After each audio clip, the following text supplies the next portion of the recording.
I'm mostly a mathematics educator, a practitioner, and not so much of a theoretician.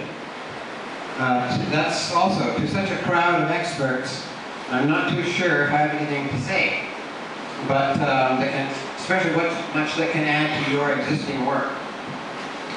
My other problem is that although I'm a professor of mathematics, and I'm working in mathematics education, for more than a decade I have been an administrator. They say if you can't do, you teach. If you can't teach, you become an administrator. So that's the problem. I've been working as Associate Acting Dean of our Graduate Studies program. And just in August, I returned to the Mathematics Department and for teaching. And so because of my administrative responsibilities, I haven't been able to do much research or teaching in the past 10 years. So as I said, my closest ties was hosting the Ethnomathematics conference in 2010 and the work in Korea this past summer. So I have been doing more administrating than researching. Therefore, I want to use this presentation to invite you to step back with me and look at the work of ethnomathematics over the past maybe centuries and especially the last few decades. We will look at the developing history of ethnomathematics, and then I will bring in some of my own experience that led me into ethnomathematics, and especially the different kinds of work that I did. Towards the end, we're going to be seeing these 4 types of ethnomathematics work, and I think in some ways I've worked with all 4. So we're going to kind of see how that has happened, and I'll use that to describe these 4 types later. Part of the presentation will be drawn on remarks that I made at the ICME in Monterey, ICME 11, in 2008. And it has some of the historical background. And I also gained quite a bit from some of the people who were speaking in Korea in July. I recently learned that the term ethnomathematics was used as early as the 1930s. I thought it had come from the 80s, but apparently it was used in the 1930s.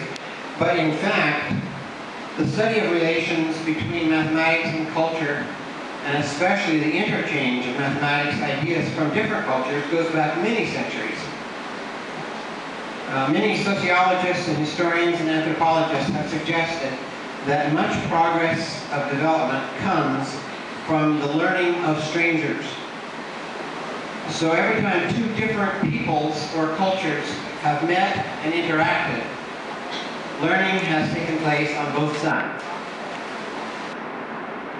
A famous historical example is, of course, the Greek scholars, Thales and Pythagoras, Archimedes, picking up on ideas of Egyptians and Babylonians who came in from travelers. They themselves may have traveled. A much larger interchange that's often not as well known. It happened through much of the Mideast and Southern Asia, especially emphasized by Joseph about 20 years ago. He noted that although most Eurocentric historical studies of mathematics suggest a direct line from Greece to Western Europe, and then only a few brief references to Islamic mathematics.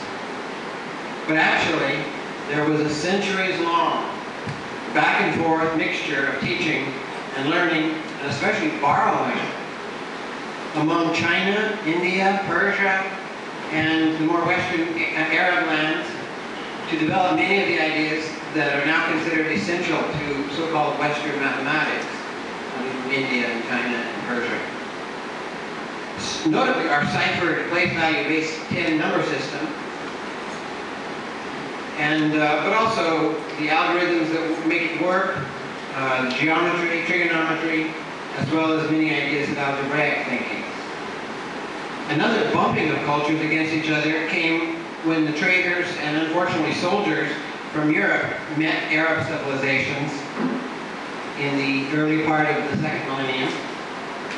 Mostly, this was a place where the Europeans picked up all of that learning and brought much of that into Europe.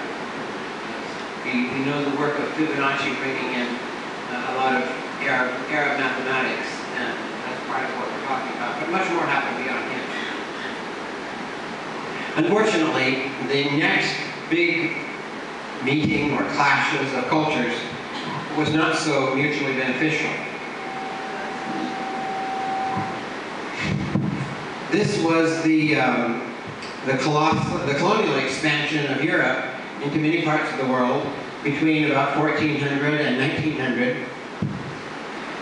Although the cultural interchange continued to bring new learning, it often seemed that the Europeans were more interested in commercial and political gain and often missed the learnings that they might have gained from the peoples they conquered.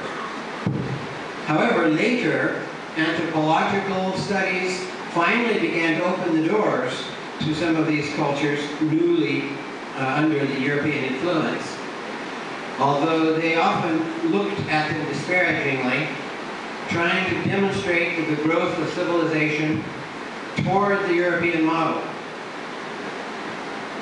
Rom in 1938 was writing on education in Africa, and he began to break from that viewpoint, pointing out some of the valuable things in mathematics that he saw in African culture.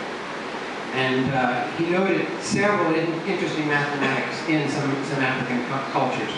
In 1967, Gay and Cole offered a more objective scientific study which compared mathematics learning of children in Liberia and children in Connecticut, USA. The Connecticut children were mostly children of professors at Yale University. They noted that each group performed best in those areas that best fit their daily activities. For example, the Liberian children could have a very good sense of volume because they had to measure rice all the time for their cooking. And Gerdes in 1993 gave a more detail on some of these early studies in mathematics and culture. But I should like to point out that the Gay and Cole book that I just mentioned, I had it for an undergraduate anthropology class in the 60s. And that was my first introduction to mathematics in other cultures. So I consider that book as my own proto-ethnomathematics textbook. It was an anthropology course. As this historical review has now reached my own lifespan, I've told people when I get old, that means when history is catching up with me, or I'm catching up with history. I'm going to let them offer some personal details that fit in with the development of ethnomathematics. Because I think some of my own experience reflects this broader beginnings of the field and even how it is moving today. After I finished my bachelor's degree in mathematics and history, I had a double major. I went to West Africa as a Peace Corps volunteer, and I was teaching secondary mathematics in Sierra Leone. I was quite excited when I got there to learn that part of my job was to help introduce a new mathematics curriculum which had been developed in Ghana, and it was specifically attempted to relate school mathematics content to West African culture. This was called the Joint Schools Project. I really liked that program. It was for secondary school mathematics. In fact, similar projects were happening in other parts of Africa, and in fact around the world, some of the other developing countries that had just gained independence, and they'd been using colonial textbooks for a long time, and now they wanted to have their own. Some of these were in India, Malaysia, and some other countries. This was a practical application of cross-cultural mathematics work 20 years before the so-called start of ethnomathematics. The first objective of Peace Corps was, of course, to provide some middle-level manpower in developing countries. But it was set up to be very different from other so-called aid projects. The volunteers were to live in their immediate communities, removed from the formalities and the cultural barriers of embassies and other official agencies, and hence they were working much more at a person-to-person level. The follow-up Peace Corps objectives were that volunteers should learn about the countries where they served, and their cultures, and then that they should come back to help other Americans learn more about the world. That last part is called the third goal of Peace Corps, teaching Americans about the world. And I feel that my ethnomathematics work has been largely in keeping with those goals. Long after my Sierra Leone experience, I left Sierra Leone in 1972, so it's been 40 years since I was in Sierra Leone. I went there last spring for the first time again. But I continue, after all 40 years, to try to educate Americans about West Africa and, of course, African mathematics. Now, as it happened, when I left Sierra Leone in 1972, I didn't stay in America very long. I did my master's degree, and then I was back in West Africa, teaching mathematics teachers at Ahmadu Bello University in northern Nigeria. When I departed for Nigeria, I picked up a book that had just come out. It was a newly published copy of Claudia Zaslavsky's Africa Counts, a pioneering work in applying ethnomathematics to classroom use. This was one of the first popular books to report on mathematics and other cultures in a very accessible format, such that teachers could use the material in classroom mathematics enrichment. My own Nigerian students were very excited to see, for the first time, a reference source of mathematics of their own culture and those of their African neighbors. And they borrowed my copy all the time for research projects and classroom use. My copy got very beat up. I still have it. It's falling apart though. Meanwhile, still in Nigeria, I was attempting to teach a course on the history of mathematics. But I used the typical sources for history of mathematics, and I soon felt very embarrassed to be a so-called European standing in front of a class of Nigerians as I extolled the glories of European mathematics. Didn't seem very good. Very much at odds with my own anti-colonialist feelings. But here I was trying to teach European mathematics, and how wonderful it was. I did find that it's very hard to find African history, and especially history of African mathematics. But we worked with the African Mathematics Union, and we even started a group called AMUCHMA. Have you heard of AMUCHMA, maybe? It's called the African Mathematics Union Commission on the History of Mathematics in Africa. And it has done a little bit of help in finding African mathematics history. But on short notice, I wasn't able to find very much. And so I broadened my search, not so much to history, but to just look at mathematics in traditional culture. Counting systems, art, architecture, crafts, everyday activity, games, music, etc. And this information, plus some of the resources, such as Zaslavsky, soon became a part of my course. One particular example that my students and I discovered was that one of the earliest known mathematicians, whose name we know, in Africa, was Muhammad ibn Muhammad from the 18th century. He came from Katsina, only about 100 kilometers from our university. So once again, my students were pleased to hear this. Also, I had some of my students going out to do some ethnomath, what now would be called ethnomath research. They were reporting on counting systems and measurement systems and measurement units from their own languages.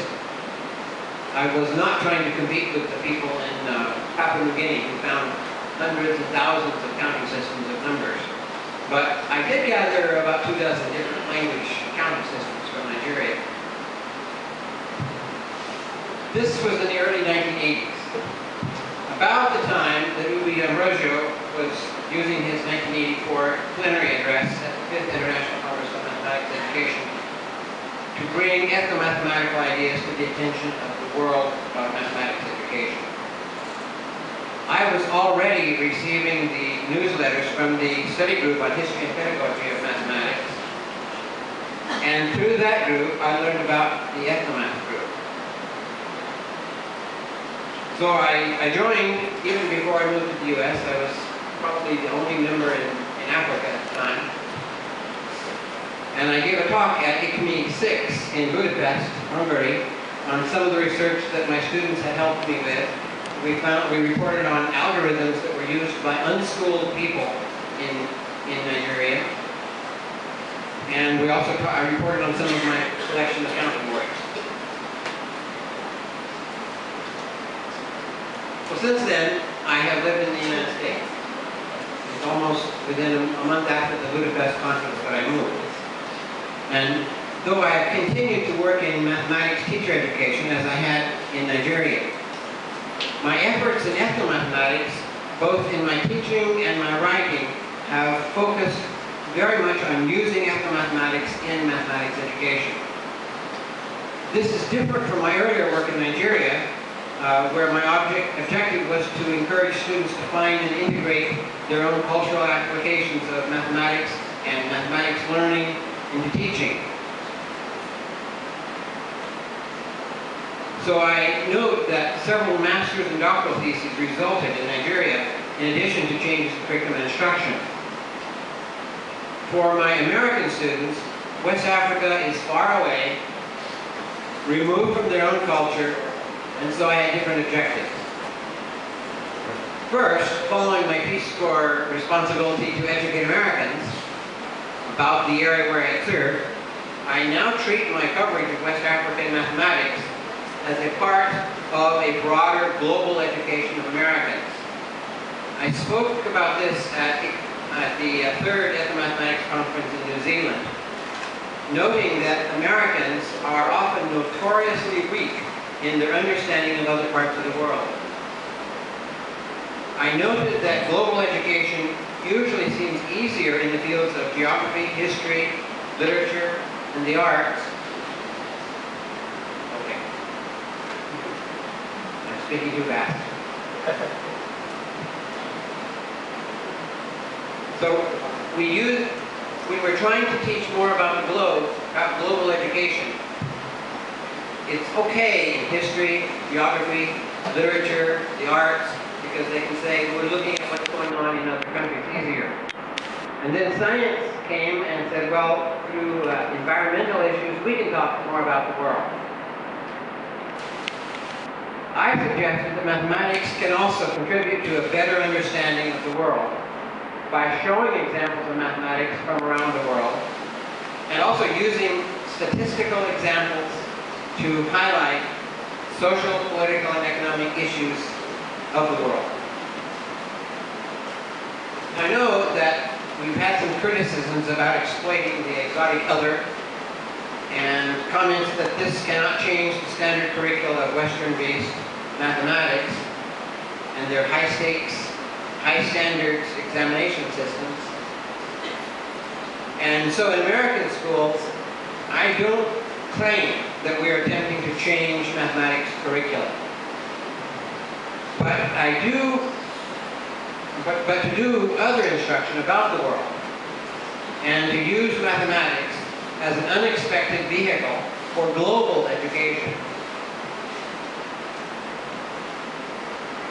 We probably cannot expect big change in the current curricula of American schools. In fact, in the past 2 years, they're now introducing the Common Core State Standards, which is trying to provide almost a national curricula in the U.S. for the first time. And it's a very narrow kind of curriculum. It doesn't want a lot of extra items thrown in. And it's being adopted, it's been adopted by 46 of the 50 states already, so you can't fight it very well. Rather, we hope that gradually Americans will learn to recognize better that there is a world out there they may not know very much about, and maybe we can open up the curricula gradually along the way. Another aspect of using ethnomathematics in the classroom that I believe needs clarification is the audience of students. especially early in the efforts to demonstrate more mathematics of other cultures in American schools. Some suggest that this would help in building students' self-esteem. They said, let's show the African American students the symmetries of West African textiles and the game of Mancala, and then use the Chinese magic squares for Asian students and teach Latino children about how to write Mayan numerals. Maybe that would have had some limited value on self-esteem, but in fact, most American children are quite removed from their own historical heritage cultures and do not feel much closer to these examples than the white Anglo children. In fact, in a sense, this is almost resegregating education into different groups based on race and ethnicity. Instead of that, the point of this enrichment coming from ethnomathematics in the classroom, it should be to teach all of the children about all of the world.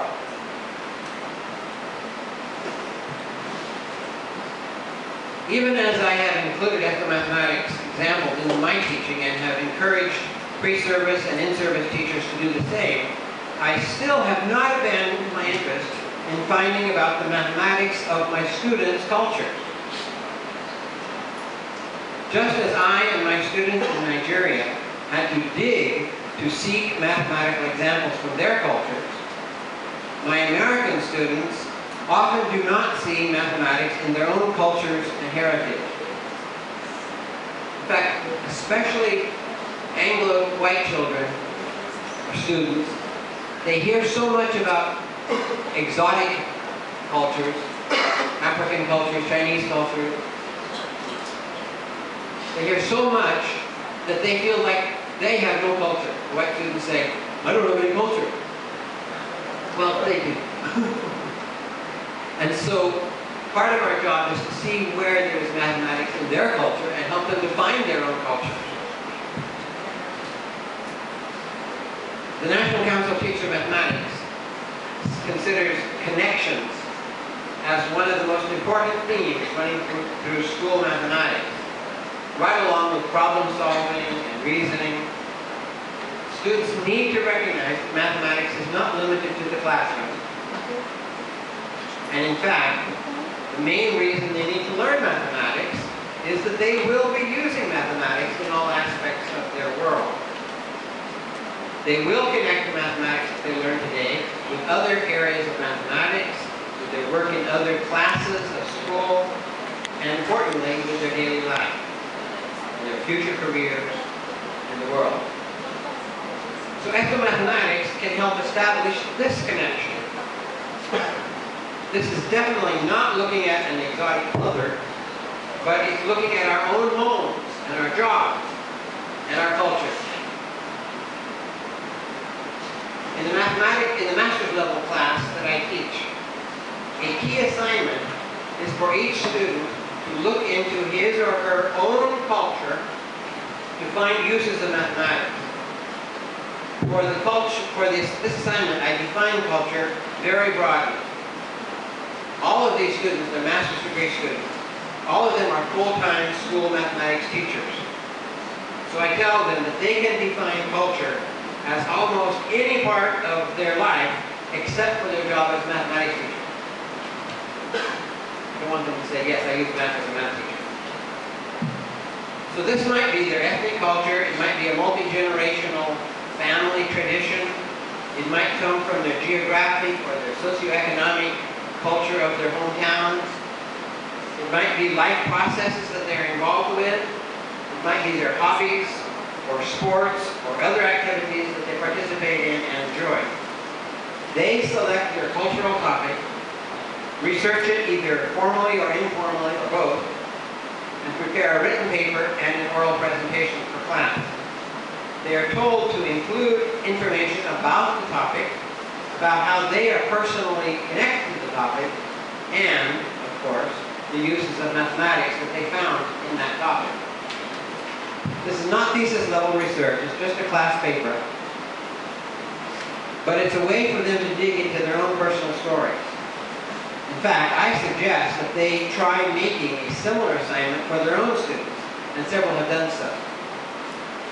From their presentations, we, the class and we often learn surprising things about the lives of each other. Even though the class cohort may have been attending classes together for several semesters, they usually do not know much about their classmates' other lives. So one student reported on juggling from his summer job as a clown.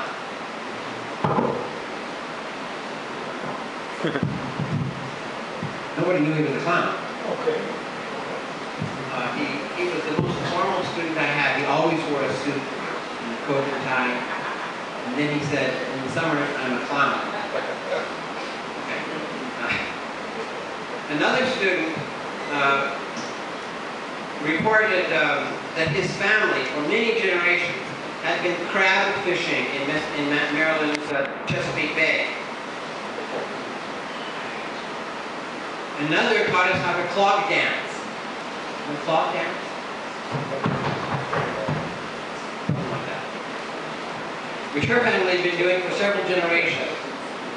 And another one described the engineering and physics of pumpkin chunking.